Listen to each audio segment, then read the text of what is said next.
Suscríbete a nuestro canal cliqueando en el botón rojo y en la campanita de activar todas las notificaciones para no perderte ninguno de nuestros programas e investigaciones exclusivas. Buenas tardes amigos, tal y como les había prometido en la anterior entrega, continuaré este diálogo extraordinariamente interesante con Rubén Luengas.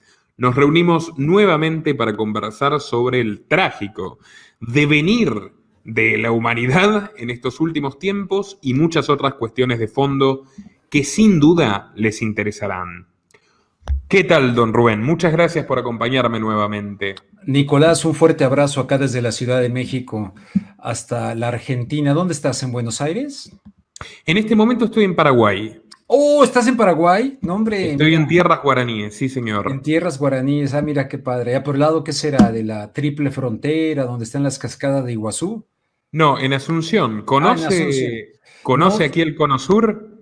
bueno, he estado en Argentina, he estado en Perú, en fin, pero no conozco, salvo Argentina. A la Argentina, pero mi esposa siempre ha tenido muchas ganas de ir a esa zona de las cascadas de Iguazú. Don Rubén, ¿su carrera ya lleva cuántos años?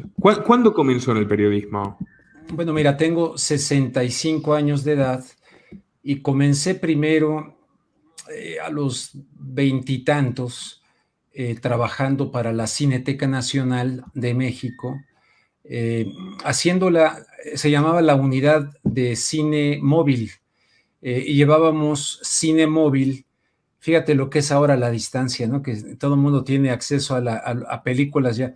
Llevábamos cine móvil a lugares marginados a los alrededores de la Ciudad de México. Antes se llamaban delegaciones, ahora se llaman alcaldías.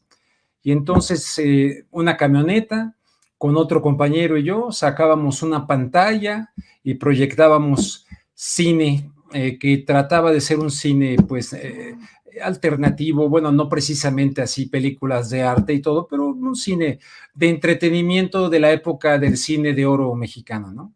Ahí fue cuando empecé, no propiamente con el periodismo, sino en esto. Luego pasé a trabajar como jefe de prensa de la Orquesta Filarmónica de la Ciudad de México y con un paralelismo con lo anterior. El director de entonces, el maestro Fernando Lozano, tenía muy en cuenta llevar conciertos a zonas marginadas de las delegaciones de la Ciudad de México y de toda la República Mexicana, pero a mí las que más me gustaban era cuando íbamos a las cárceles. Alguna vez te cuento que era el bolero de Ravel y estábamos en una cárcel y teníamos a Antero Chávez, un mexicano así alto, robusto, que tocaba con una emoción los platillos, y ya ves que el bolero de Ravel va subiendo en volumen, subiendo hasta que llega a un clímax, y de repente ahí entre los presos, viendo aquello, vi a un preso llorar. Tuve la oportunidad, fui prudente, pero llegó un momento en que me acerqué, lo tomé del hombro, le pregunté y tal. Obviamente él no sabía ni qué era el bolero, ni quién era Ravel, ni nada, pero me dijo que lloraba porque le había dado una sensación de libertad. Fíjate qué interesante. Ya luego ya platicamos ahí de su situación, porque estaba en la cárcel y todo. Pues mucha gente belleza, qué belleza y qué tragedia. Y qué tragedia al mismo tiempo, exactamente. Y le evocó la libertad, fíjate, ya no supe después qué habrá pasado con ese hombre, pero ahí está lo que dicen, ¿no? Luego, no, a la gente hay que darle lo que quiere en los medios de comunicación. No, le dan lo que no los va a emancipar, lo que no los va a liberar, lo que no les va a hacer pensar de otra manera, lo que no va a renovar su gusto estético. La gente está totalmente capacitada para recibir, incluso ópera, lo demostré en Los Ángeles, pero eso es harina de otro costal y te puedo platicar otro día. Rubén, El Quijote de Cervantes detrás suyo. Sí. Siempre un libro cerca, que me he visto muchas entrevistas donde, al igual que yo, tiene a mano el libro para la cita exacta, en papel, a la vieja usanza. Esta faceta melómana de amor por la buena música, cinéfila, y eso sí que lo he visto, alusiones a las películas clásicas o a muy buenas películas para explicar la realidad.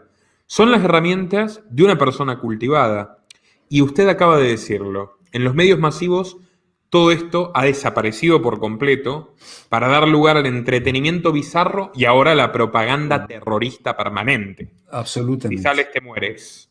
Si vives, te mueres. Si haces demasiadas preguntas, te mueres también. Entonces, quería preguntarle, ¿usted ve una relación entre la estupidización de las masas, por así decirlo, y todo el proceso de reestructuración política económica que estamos viviendo en contra de los intereses de la mayor parte de nuestros congéneres? Estoy, Nicolás, absolutamente convencido que esta estupidización, por cierto, aquí tengo un libro que recomiendo mucho, de José Luis Trueba Lara, lo estoy releyendo, La tiranía de la estupidez, mira, la tiranía de la estupidez. Y empieza cuestionando el concepto de democracia, pero en fin, muy interesante. La tiranía de la estupidez. Estoy totalmente convencido de que es totalmente intencional. Mira, en Los Ángeles, California, sorprendí en el canal donde trabajaba, pues más que a mi director, yo creo que a mi director le dio gusto, pero sorprendí a los consultants, a los consultores, estos genios que luego contratan para llevar la fórmula exacta de aquello que va a hacer que un programa tenga más ratings.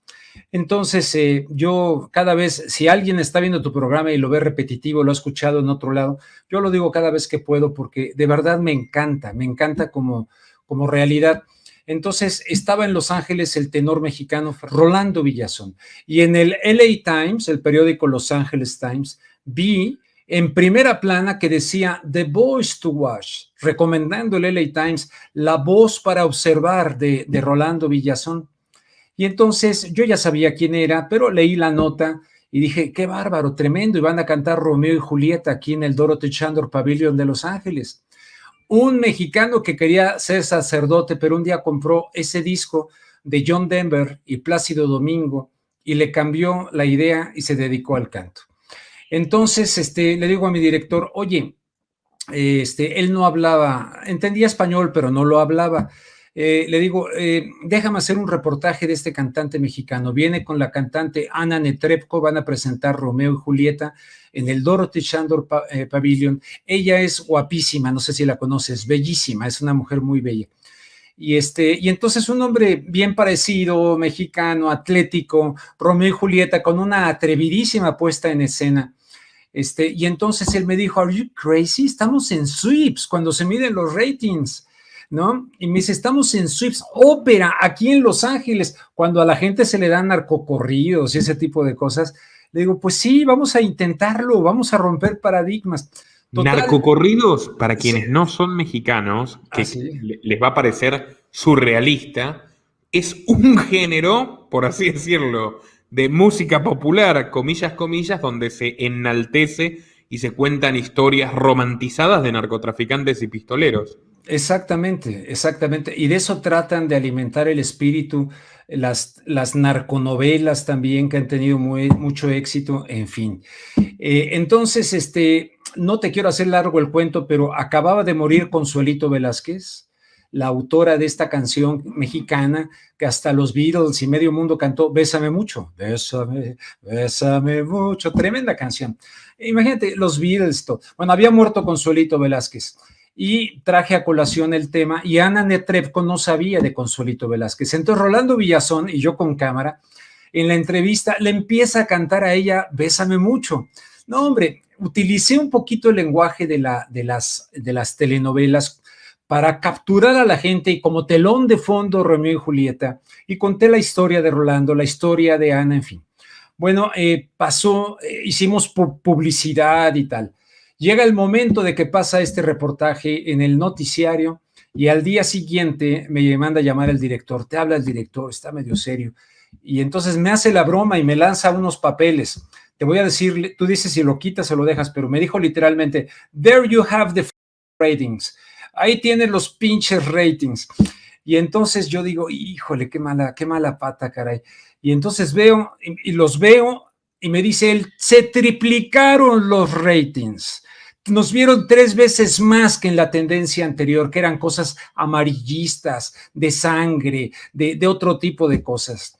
Entonces, cuando yo voy a la ópera y asisto ya como espectador, me empiezan a reconocer personas de Honduras, de El Salvador, de México, que por primera vez en su vida habían ido a la ópera y como venaditos lampareados, asustados, entre la comunidad judía que acapara los boletos ahí. Me dan las gracias porque nunca habían estado y les había encantado. Yo te soy sincero, Nicolás, se me rodaron las lágrimas, lloré de alegría, dije, qué barbaridad, lo cual te demuestra que no es cierto de que al público hay que darle lo que quiere, le dan lo que ellos creen que quiere porque quieren evitar la politización y la conciencia de la gente. Ahí en Los Ángeles, fuera de Guatemala, donde más guatemaltecos hay, es en Los Ángeles. Una vez hice un reportaje, el derrocamiento de Jacobo Arbenz en Guatemala, que hizo una nacionalización, una reforma agraria. Obviamente la United Fruit Company, donde estaba presente muy cercano uno de los hermanos Dulles, uno en la CIA y otro en el Departamento de Estado, en la presidencia de Eisenhower, dijo, no hombre, ¿cómo que esto? Derrocaron a Jacobo Arbenz, en fin, que para nada era un comunista, pero le crearon la imagen de comunista. ¿Sabes con quién? Con el sobrino de Sigmund Freud, Edward Bernays, que trabajaba para el Instituto Tavistock. Exacto. De manipulación masiva de la conducta. Exactamente, humana. Que estuvo muy joven con el presidente Wilson en la comisión Krill para torcerle el cerebro al pueblo estadounidense y que apoyaran la intervención de Estados Unidos en la Primera Guerra Mundial, pero vivió muchos años y le alcanzó para asesorar, quizá ya no él directamente, pero su organización sí, y pintar al pobre de Jacobo Arbenz como el comunista, el demonio que ahí venía, etcétera. Nada, que por una tímida reforma agraria. Bueno, cuando yo expliqué eso en Los Ángeles una vez, que una productora me decía, es que eso no es sexy para los ratings. Bueno, aquello reventaban las cajas de los ratings, reventaban los guatemaltecos y tal y ya más. Cuando hicimos un reportaje de la pérdida del territorio mexicano en la guerra de 1846 con historiadores, hablando del presidente Polk, que desde su convención en Maryland ya planteaba quitarle ese territorio a México a la luz del destino manifiesto, la doctrina del destino manifiesto. La doctrina Monroe. No, todavía la doctrina Monroe, digamos que aunque tiene eso, la doctrina Monroe era América para los americanos. ¿No? Sí, pero América entera para Washington y el para gobierno. Washington. No, pero aquí el destino manifiesto es una visión religiosa de la Nueva Jerusalén, como una especie de nuevo pueblo elegido, y el presidente Polk fue la que vendió, pues, para decir, toda esta bola de indios patarrajadas, ¿qué van a saber? Tenemos que exportarle nuestra democracia. Y entonces fue la pérdida del territorio, con el pretexto de que, bueno, llegaron hasta Palacio Nacional, pusieron, hoy que es Día de la Independencia, cuando estamos grabando esto, 16 de septiembre, pusieron la bandera en Palacio Nacional, ahí estuvo la bandera norteamericana, ondeando después de aquello, y supuestamente por una venta de 15 millones de dólares con Antonio López de Santana, la pérdida del territorio. Bueno, reventaban, productores me decía historia, o sea, rompí paradigmas. Demostré que no era tal. Una vez voy a un dry cleaner que le llaman allá, que acá decimos tintorería. Perdón que lo interrumpa. No, adelante. Borges decía que dos cosas. Una, que el periodismo es una colección de minucias efímeras. No nos trataba muy bien, pero de todas maneras coincido en que el periodismo de la televisión, el periodismo estandarizado de la mayor parte, digamos, de los grandes medios, puede caber en esa definición. Pero también decía que el periodista es un historiador del presente, sí, y el historiador es un periodista del pasado. Yo a esta definición sí me abrazo mucho más. Yo creo que un buen comunicador no puede no tener una base de formación histórica. Y a mí me abruma realmente que la gente a veces no se interese. Igual nuestros canales, nuestros espacios son la excepción a la norma, porque vivimos hablando de historia. Le quería hacer una pregunta, Rubén, porque sí, habló de... En el programa anterior hablamos de México, de lo que fue el encontronazo con Fox y las presiones hacia su trabajo. Pero usted desarrolló una larga y muy fructífera carrera en Estados Unidos, donde de hecho en espacios fundamentales de los medios en español, que son los más importantes del mundo, junto con los medios mexicanos, más que los españoles, porque tienen aún más audiencia con todos los latinos en Estados Unidos, que también nos miran, ¿no? Que son el 20% de mi audiencia, y un saludo para todos. Mi pregunta es, usted, con su postura, con su posición crítica sumamente fundamentada e incómoda sobre el 11 de septiembre y sobre la política de vigilancia disciplinaria, de persecución a los propios ciudadanos que hubo en Estados Unidos y de masacre a los ciudadanos del resto del mundo, ¿no tuvo problemas, no tuvo presiones, no tuvo extorsiones en los Estados Unidos? Mira, sí tuve problemas y bastante serios. Recibí, me acusaron ante Homeland Security. No me diga. Ah, no, claro. Homeland Security. Homeland Security. Es la agencia, digamos, antiterrorista a nivel interior por excelencia, ¿no? Exactamente. La norteamericana. Porque a raíz de que se pasó después, esto lo documenta el documentalista Michael Moore, cómo después del 11 de septiembre pasaron el Acta Patriótica. Sin haberla leído ni siquiera los legisladores. Es la ley de intervención gubernamental en las llamadas telefónicas sobre la cual se cimienta todo el sistema de espionaje masivo en Internet que vivimos hoy. Exactamente. Bueno, y déjame decirte que viene todavía con la ley de espionaje de la Primera Guerra Mundial vigente. Por ejemplo, todo esto de Julian Assange, ¿verdad? Y Edward Snowden están utilizando la ley del 17, la ley de espionaje con el presidente Wilson. Pero en fin, a lo que te voy es que el primer calambre que viví fue dentro de mi propia estación. Aquí no te puedo dar muchos detalles porque hubo un momento en que te hacen firmar, cuando ya de plano salí de ahí y me quedé sin empleo y sin seguro médico y sin nada, y con mi esposa en Estados Unidos y mis hijos y sin nada, finalmente ante una situación X, tuve que aceptar el que, ok, me dieran un dinero y firmé, pero a cambio de ese dinero tuve que firmar que no podía yo comentar una serie de cosas porque me pueden demandar, imagínate, ¿no? Pero es terrible, entonces no te puedo dar detalles, pero...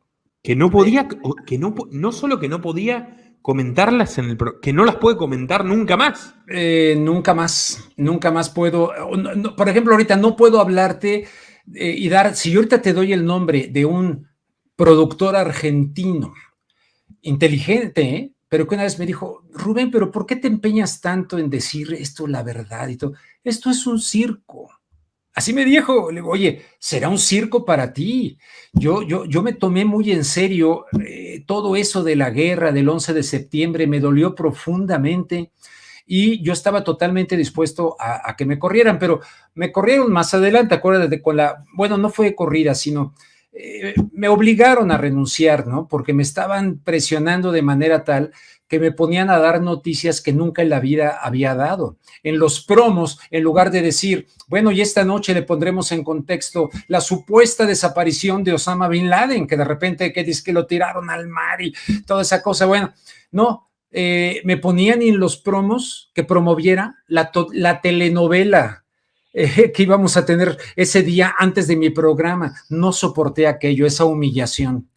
Entonces, ya no te puedo contar ahí más, pero fue tremendo, pero me las organicé para salir, ¿no? La verdad es que me las organicé para salir, salí y ya. Es impresionante la hipocresía de ese relato de los Estados Unidos de The Land of the Free, ¿no?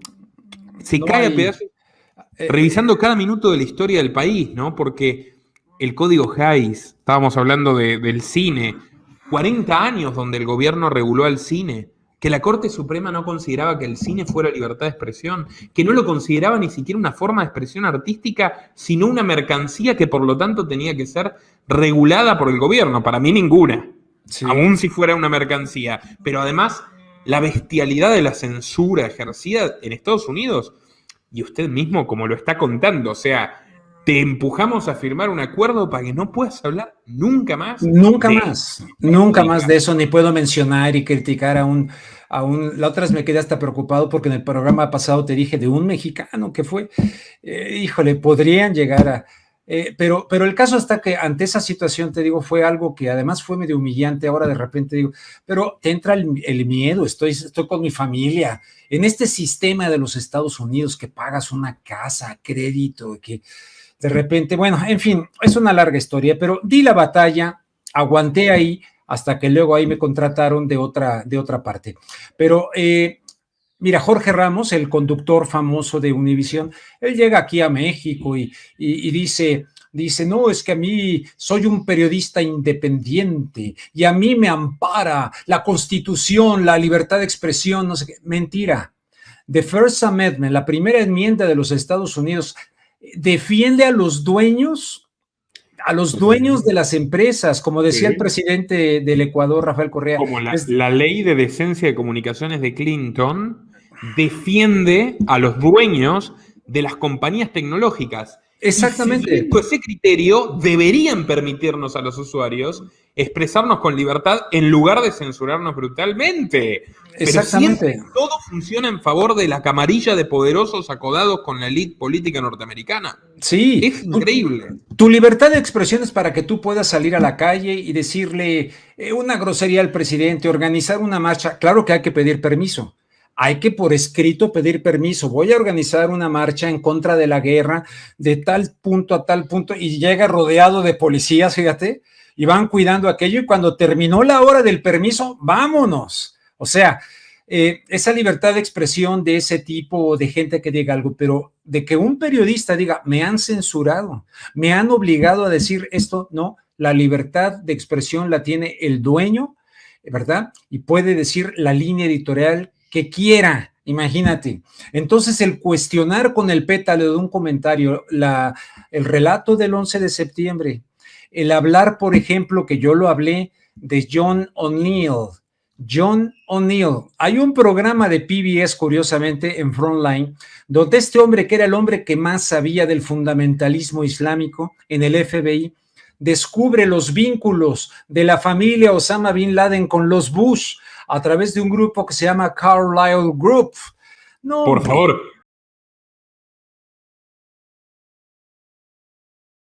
No es una novedad, pero no es una novedad porque gente como usted lo empezó a mostrar en el momento, digamos, caliente de la invasión genocida de Irak y Afganistán. Sí, oye, ¿no has entrevistado a William Rodríguez? William Rodríguez es el último sobreviviente de las Torres Gemelas, un hombre de Puerto Rico, yo lo entrevisté, el que tenía las llaves maestras es tremendo entrevistarlo porque él habla, pues digo ya, habla de las explosiones que hubo ahí, lo homenajeó Hillary Clinton, cuando empezó a hablar de esto. Sí, lo apartaron de inmediato, cuando empezó a hablar de la verdad. Exactamente. Entonces, no, sí tuve, en principio me querían correr, ¿no? Una vez un reportero a quien estimo mucho me dijo, Rubén, te quieren correr, están en junta, que te van a sacar. Me mandaron llamar a la oficina y me dijeron, es que estás muy antiguerra. Les digo, bueno, es que ustedes están muy proguerra. Hay que meterle un equilibrio a este asunto. Ustedes están proguerra, no cuestionan nada. Y yo ya he hablado, es un homenaje a mi esposa maravillosa porque ya ojalá un día se puedan conocer. Y ella de plano me dijo, pues órale, que te corran, pero nos regresamos a México, no hay ningún problema. O sea, fue un momento muy interesante, pero hubo la demanda en contra de Homeland Security, amenazas.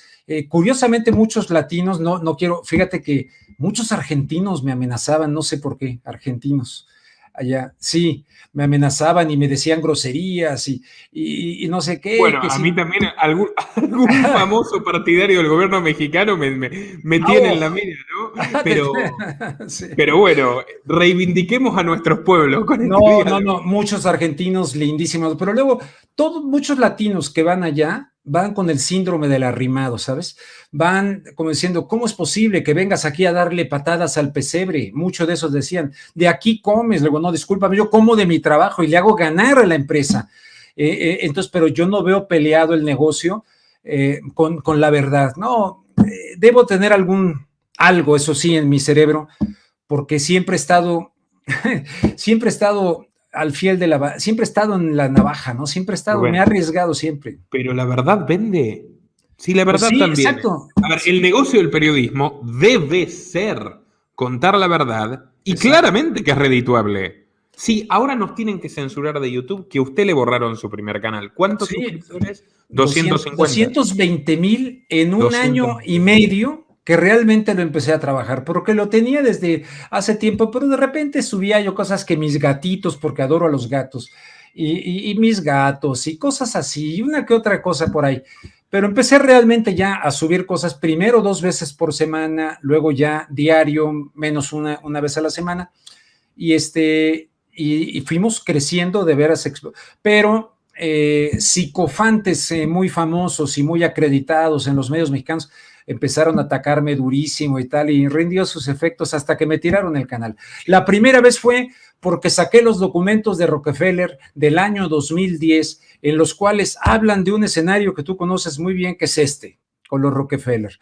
Luego saqué una entrevista con la fundadora de Médicos por la Verdad en España, la doctora Natalia Prego, dijo una serie de cosas. Y segunda advertencia, y nos suspendieron también de poder transmitir en vivo y tal. Después hablé con Pastor Delgado, la persona que me ayuda. ¿Qué vamos a hacer? Pues vamos a abrir otros espacios y vamos a utilizar este canal de una manera distinta para avisar lo que hacemos allá. No, cuando llegó el día ya para abrirlo nuevamente y transmitir, buscaron en mis archivos del año anterior otro programa donde saqué una cuestión de Bill Gates y vámonos, ya lo quemaron por siempre.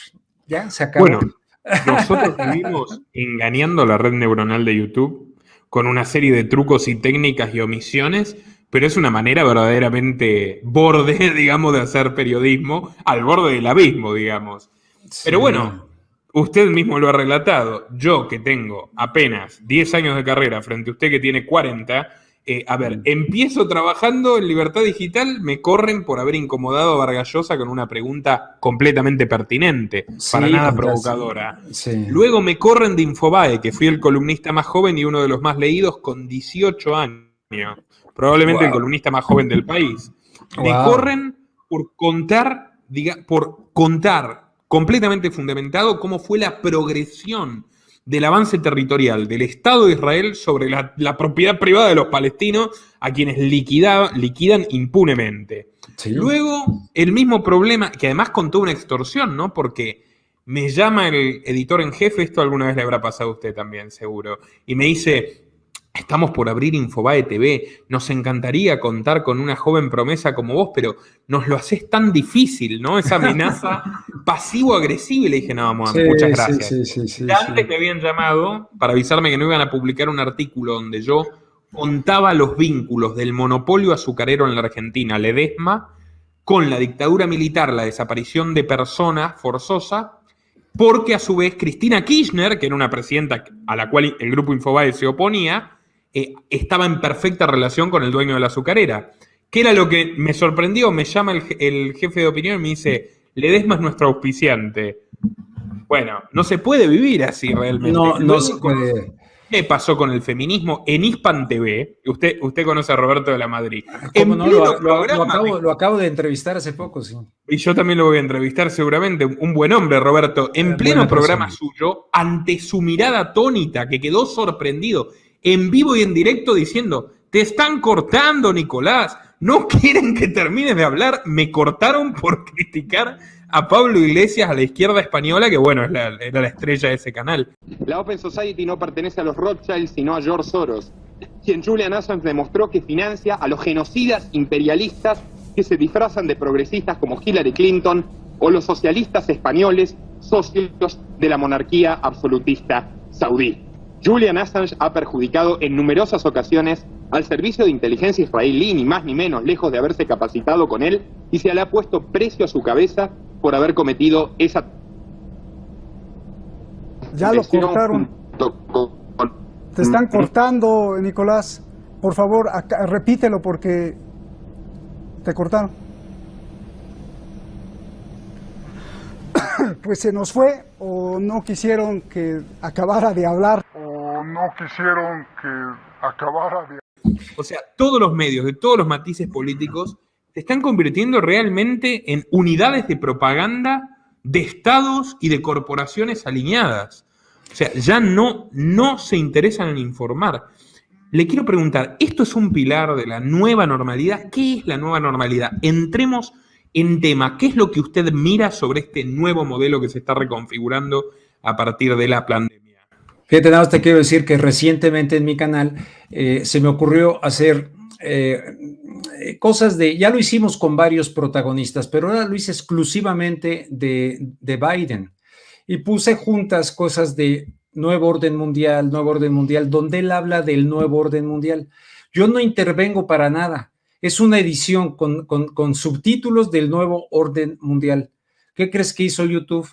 Pues puso la teoría de conspiración del orden mundial, no sé qué, abajo ahí puso de Wikipedia, hazme el favor. Verdaderamente increíble. Yo, no me diga. ¿A dónde no llega? El video. Es un compilado donde Biden dice 40 veces que está comprometido con el nuevo orden mundial. Exactamente ese. Y abajo, el Foro Económico Mundial lo dice. Exactamente. Y entonces nos ponen ahí qué es teoría de la conspiración, ¿ves? Y ni siquiera, entonces el teórico de la conspiración es él, pero esto lo viene diciendo todo el mundo, Obama, el expresidente de Colombia, Santos, junto a Obama, hablan completamente. Ahora la ministra de Hacienda de España, el senador de izquierda en México, Ricardo Monreal. Que puede ser un presidenciable, ¿no? Pudiera ser un presidenciable. De Morena. De Morena. Junto yo con creo, Sheinbaum, que es la alcaldesa de México. Es la alcaldesa de México. Becaria de la Fundación Rockefeller. Yo creo que ella y Marcelo Ebrard, el canciller, serían los que yo veo como finalistas. Aunque es terrible, porque Marcelo Ebrard es un hombre de Soros y Sheinbaum una mujer de los Rockefeller. Sí. Es terrible. Sí, así es. Entonces, la nueva normalidad. Para mí la nueva normalidad es el nuevo orden mundial. Es el nuevo orden mundial tan anunciado desde hace mucho tiempo, pero que un 11 de septiembre, Papá Bush, ante el Congreso, famoso aquella arenga a favor del nuevo orden mundial, además con una voz así muy siniestra, como yo siento que era el presidente Bush, papá. Entonces, después de aquello, Gary Hart, que había intentado ser candidato a la presidencia por el Partido Demócrata, después del 11 de septiembre dijo, tenemos la gran oportunidad para el nuevo orden mundial. Lo dijo Gordon, el de la Gran Bretaña, y yo, ¿qué es esto? O sea, están viendo en el 11 de septiembre el advenimiento del nuevo orden mundial. Después, ¿qué fue lo que ocurrió? Como que no les alcanzó. Y cayó como anillo al dedo la pandemia. Y ahora la pandemia hizo que saliera el Foro Económico Mundial, el presidente de Canadá, el primer ministro, y todos están en este nado sincronizado de lo anterior, ya nunca va a ser igual. Vamos a una nueva normalidad. Yo entrevisté a ¿cómo se llama? Fernando, ay Dios mío, a un especialista en la vida de los signos, cuál es la semiótica. Luego te paso el nombre porque es interesantísimo él. Lo he visto, Fernando Albrich, algo así, ¿no? Exactamente, entrevístalo, yo tengo su contacto. Y entonces pásemelo porque me interesa entrevistarlo. Oh, yo te lo paso. Y entonces es una joya porque él dice, no, quieren hacer normal la normalidad de la llamada nueva normalidad. Y ahí está el presidente mexicano, el izquierdista, el López Obrador, y ahí están metidos todos, absolutamente todos, alineados evidentemente con esta globalización. Entonces esta nueva normalidad pues es para mí un eufemismo de lo que era el nuevo orden mundial y es una situación donde evidentemente se les va a seguir dando asignaciones de gerentes a varias personas de los países, pero lo que se busca es este nuevo orden mundial en el cual estará encabezado, pues no sé, veto a saber por quién será el mandamás o quiénes serán los mandamases, tal vez los de siempre, pero quitando muchísimas garantías de libertades individuales en el mundo, cosa que así lo hizo después del 11 de septiembre, que se quitó el habeas corpus, la ley Miranda. Ya no hay eso de que eres inocente hasta que se demuestre lo contrario, no. Ahora es al revés, eres culpable hasta que se demuestre lo contrario. Por eso fue que estos tipos, afortunadamente Homeland Security no hizo nada. Y aún así, cuando yo decidí por circunstancias de la vida, y de mi familia y tal, 18 años, y nos hicimos ciudadanos, ¿verdad? Pues no hubo ningún obstáculo, pasé bien, hice mi juramento porque creo en la Constitución de Estados Unidos, es la que respeto, pero aún así, fíjate, la que encabezó la ceremonia de juramentación que le llaman, fue bien crítica sobre ese estado totalitario de pensamiento único que en ese momento se quería también implantar. No, tremendo, la verdad, es tremendo. Don Rubén, ese profesional uruguayo que usted entrevistó, para que vea que miro Sí. sus programas, hablaba de la hipermedicalización de la sociedad. Sí, Y decía que la salud dejó de ser lo que es un bien fundamental, por supuesto, para convertirse en una virtud. Que hay una gran diferencia entre bien y virtud. sí. La virtud es una cualidad humana que se admira. No se puede robar la virtud de otra persona. En cambio, la salud se puede perder, se puede ganar, etc. Y cuando la salud se convierte en virtud, se convierte en parte de un sistema ético, una forma de ver la vida, y actualmente estamos tendiendo a un sistema de pensamiento moral, entre comillas, donde lo único que importa es eso. Entonces ya no hay libertad, ya no hay justicia, sino que el norte cardinal, casi que el univalor, sería ese, y bajo ese pretexto el gobierno puede hacer cualquier cosa. Censurarlo, perseguirlo, quitarle sus datos biométricos, encerrarlo, lo que sea, despojarlo de su propiedad. En España, coincidirá conmigo, es una gran sala de ensayo de políticas de ingeniería social para exportar al resto de América. Y Australia. Australia es un campo de Australia concentración. Y Canadá. Y Canadá también, claro. Sí. Pero en España aprobaron una ley para movilizar a los mayores de edad. Sí. En casos en los que el Sí. gobierno considere de emergencia. Exacto. Entonces, mayor de edad significa que lo agarra a usted, a mí, a un ciudadano de pleno derecho, y tú te vas de tu propiedad. Y con los oficiales del gobierno. Y eso se supone que es democrático. O sea, dígame, Rubén, ¿qué cree que va a pasar a partir, digamos, de que se siga desarrollando este modelo tan autoritario? ¿Usted cree que en algún momento van a terminar? ¿O esto es algo que llegó para quedarse, este estado de emergencia permanente? Yo creo que van por todo. Se decidieron a echar toda la carne al asador. Y entonces ellos saben que si dudan, probablemente pudieran ser incluso más débiles de lo que nosotros creemos. ¿Quién es el que decía, cuando veas un gigante, voltea a ver primero la posición del sol? No vaya a ser que sea solo la sombra de un enano. Y entonces a mí me gusta mucho esta frase, pero la gente está paralizada por el miedo. Y entonces la tienen, evidentemente, lo que también me decía Fernando, el uruguayo, él decía, se está dando esta sociedad de acusadora, mira, estos están con la máscara abajo, estos no se han... Va a venir esta persecución, creo yo, mientras siga todavía esta mayoría adormecida, paralizada por el miedo, porque a mí me dicen, bueno, ¿y los muertos qué? No, pues por supuesto que hay muertos. Yo evidentemente creo que hay algo que está ocurriendo ahí, pero soltaron todo esto y no van a dar paso para atrás porque de lo contrario sería un verdadero fracaso. Yo creo que lo de la H1N1 aquí en México cuando era presidente Felipe Calderón del partido de derecha de Acción Nacional fue un excelente ensayo, cuando lo de la fiebre porcina y todo aquello, recordarás, aquí en México fue como que el epicentro de todo aquello. Entonces, creo que van con todo y lo que más me preocupa del tema es lo que revela este personaje Winston de la novela de George Orwell cuando le dice a la pareja, lo importante no es mantenerse vivo, lo importante es mantenerse humano. Estos tipos ya van a llevarnos a la cosa del transhumanismo. Aquí ya acepto que puedo estar un poco paranoico tal vez, pero cuando ves al señor Klaus Schwab, que en una entrevista antes de todo esto lo dice en un canal de televisión de Suiza y habla de la conexión del cerebro y Klaus Schwab, millonario socialdemócrata alemán, presidente del Foro Económico Mundial, para quien no lo sepa. Exactamente. Entonces, cuando yo veo todo eso, o el de Tesla, y todas estas cosas que están haciendo, y todavía en la época del cordobés, un torero muy famoso, Manuel Benítez el Cordobés, hubo un doctor español que hizo una demostración de un aparato, de algo que le puso al toro, y que a la hora que él entró con corbata y con su aparato, un toro bravo, él activó el aparato y el toro retrocedía. O sea, y dentro de este contexto está también apasionante el tema, lo que es la iniciativa de Brain Initiative, la iniciativa del cerebro de Barack Obama para controlar una serie de cosas. Claro, ellos dicen que para todo esto del HDD... ¿Cómo? Porque estamos al tanto, hemos hecho un programa, de hecho, con un experto mexicano, Jorge Lizama, un doctor en comunicación de la UNAM, sobre el proyecto de Elon Musk para manipular informáticamente el cerebro humano.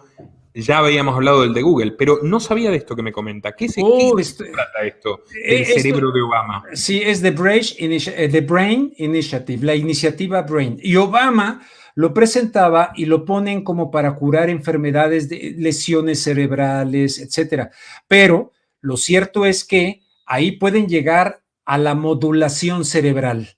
Y esa modulación cerebral, que de por sí, en mi opinión, ya de alguna manera se condiciona como a los perros de Iván Pavlov, ya se condiciona desde el punto de vista mediático, de los medios de comunicación, etcétera. Imagínate ahora tener una modulación tecnológica aplicada supuestamente para no intervenir agresivamente en problemas de síndrome de estrés postraumático, de tantas cosas, con frecuencia, con modulación cerebral. Me gustaría tener haber estudiado más el tema, pero lo recordé ahora recientemente que también me lo mencionó el doctor Salle, quien fuera candidato a la presidencia de Uruguay, que también lo entrevisté y te lo voy a pasar el contacto, y entonces él me estuvo hablando de eso, Gustavo Salle, y totalmente ahí está. Si tú pones Barack Obama, buscas así, y la The Brain Initiative, te va a salir. Pero que salga también no la información nada más que dan, sino la información de lo preocupante que puede ser este control modular de nuestras emociones. Me hizo pensar cuando citó Los perros de Pavlov, Sí. el famoso psicólogo conductista ruso. Exacto. ¿Cómo fue que se convirtió la manipulación de la conducta, que es la psicología conductivo-conductual, en la tendencia imperante, tanto en la Rusia soviética, donde encerraban en manicomios a los disidentes, que fueron los primeros en utilizar la psiquiatría represiva de manera sistemática en toda la nación, como en Estados Unidos, donde hasta el día de hoy la psicología conductiva-conductual sigue siendo la corriente mayoritaria infinitamente por delante del psicoanálisis. Notable, notable, absolutamente notable. Y leíste el libro de Naomi Klein, ¿no? La doctrina del shock. Sí, de Klein. Me parece un poco rebuscado el libro, pero sí, tiene su punto con la cuestión de la manipulación de las masas. Rubén, una pregunta. No sé si te he ido contestando, de repente me quedo con vacíos de las preguntas que hayas hecho y que no haya dado en el punto, pero cualquier cosa.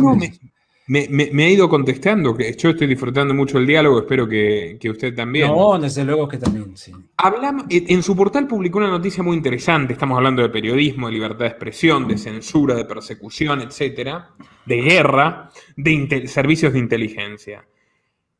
¿Quién es el nuevo Snowden? Bueno, o el nuevo Assange, como usted lo tituló en su portal, ¿y por qué está preso?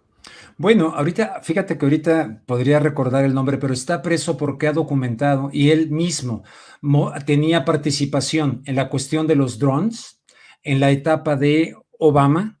Obama tiene las manos manchadas de sangre. El Premio Nobel de la Paz, Barack Obama, es un criminal de guerra que utilizó otra táctica, no la doctrina Bush de la guerra preventiva, sino él dijo a distancia, de lejos, y que actúen otros por nosotros, y esos otros... Asesinatos selectivos con drones, fue el pionero.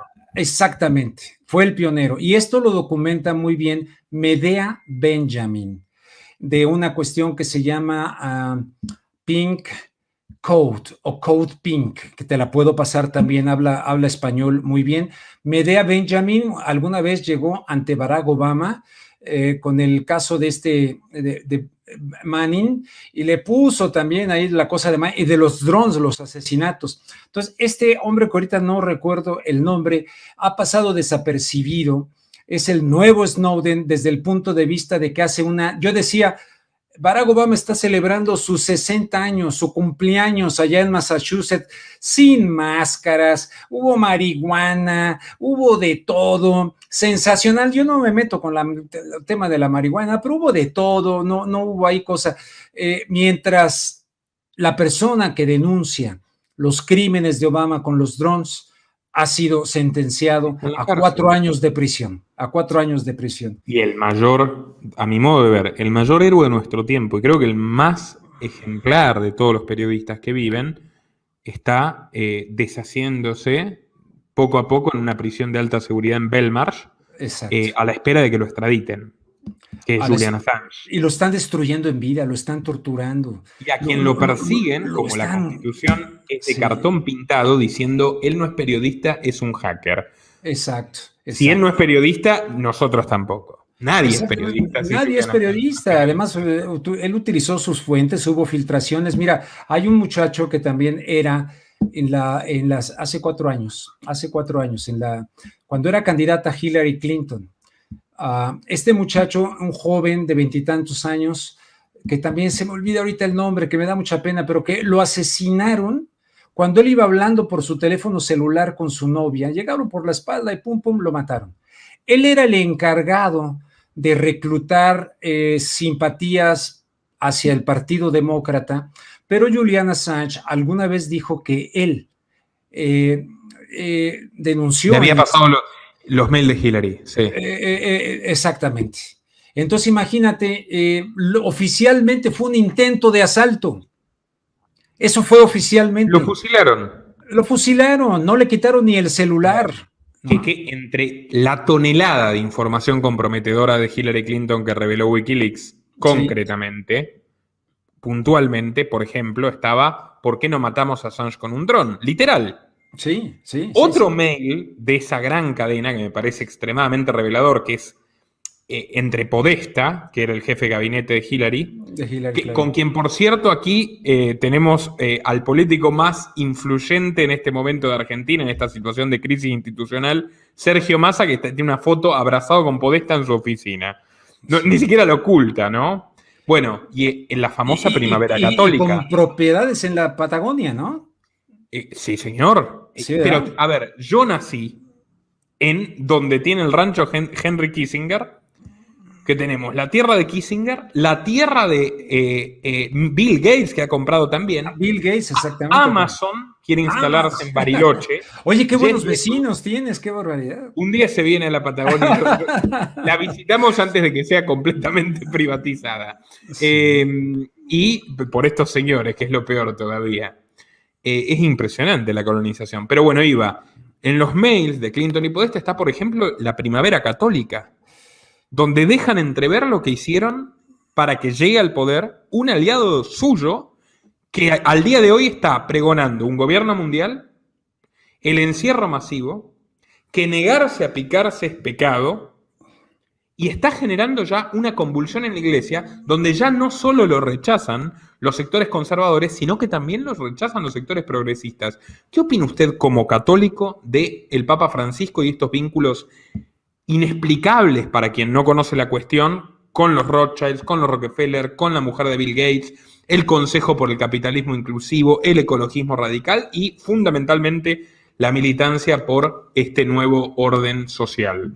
Mira, primero cuando a él fue elegido y habiendo leído sobre cuestiones de la dictadura de Argentina y saber que tenía de hecho un juicio, siendo él obispo o cardenal, él está enfrentando a la justicia y duró aquello horas y tal, de alguna manera dije, ¿pero qué pasa? Pero luego Leonardo Boff, el brasileño Leonardo Boff, que fue sacerdote franciscano y que es un hombre que me simpatiza desde varios puntos de vista. Teólogo de la liberación. Pues teólogo de la liberación, sí. Yo entiendo que toda teología debe ser liberadora, ¿no? Toda teología debe ser liberadora en el sentido de que te liberes de lo negativo y que trates de optar por lo positivo, o sea, y que te libere de todo. Pero en fin, ahí podríamos entrar a otro asunto de la teología de la liberación, Gustavo Gutiérrez en Perú, en fin. Pero este hombre lo reivindicó. Yo dije, qué raro, porque Juan Pablo II y Ratzinger castigaron a Leonardo Boff. Y entonces cuando vino esta reivindicación, dije, a ver, vamos a ver. Cuando alguna vez que yo discutía yo con alguien que alguna vez dijo, no, los homosexuales no se van a salvar. Yo le digo, ¿quién eres tú? Que es un católico desde mi punto de vista muy fanático. Y le digo, ¿quién eres tú para ponerte en si se van a salvar o no? Entonces tuvo una agria. Y luego cuando vi que este papa dijo lo mismo, le dijo a alguien, bueno, ¿y quién soy yo para juzgarlos? Ah, caray, sentí una simpatía, pero toda esa simpatía sobre algunos discursos y todo, no solamente empezó a entrar en dudas, sino que ahora ya sospecho de varias cosas. Recientemente lo he criticado fuertemente sobre el tema de decir que ponerse la técnica es un acto de amor. Oye, entonces los que no opten por la técnica es un acto de desamor. Los que no querramos ponernos en nuestro cuerpo un ingrediente que no sabemos bien a bien de qué se trata y que tengamos alguna resistencia, preguntas, cuestionamientos de todo lo en su conjunto, desde la nueva normalidad y tal, no estamos en un acto de amor. Entonces yo empiezo a verlo francamente en una actitud donde me da la impresión que es parte de lo mismo, porque además pues tenemos una jerarquía eclesial bastante cómoda muchas veces, alejada de los problemas cotidianos verdaderamente de la gente, que han encubierto crímenes de lesa humanidad como a niños, en fin, todo aquello, y nunca lo han querido ventilar de manera clara como debe ser, como debiera ser incluso a la luz de un estudio de exégesis de los evangelios y de hermenéutica de los evangelios. ¿Qué quiero decir con ello? La exégesis te estudia un texto en su contexto. Cuando dicen de que es más fácil que un camello pase por el ojo de una aguja, no se refiere a la aguja de coser. En realidad eran las puertas esas para los camellos donde se entraba a una población. Habría que estudiar ese texto en su contexto para entenderlo.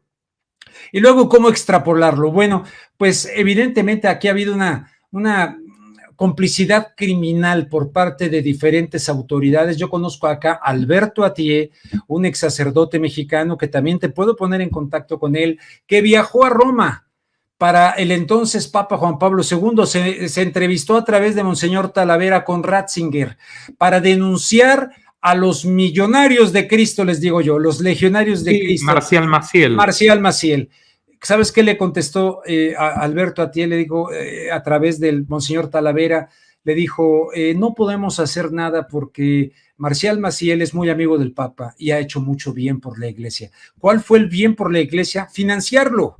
Entre otras cosas, financiaron para todo aquello con Lech Walesa, Solidaridad y la caída de la Unión Soviética. Bien o mal, la podrás justificar o no, pero el caso está que estuvieron metidos en esa jugada, ¿no? Nuestro trabajo depende de tu apoyo.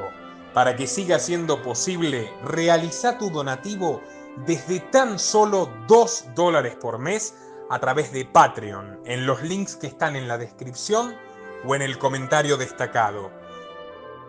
Podés colaborar enviando tu pago vía Bitcoin a esta dirección. También podés hacerlo a través de la opción Unirte de YouTube y si estás en Argentina, con el medio de tu preferencia a través de Mercado Pago.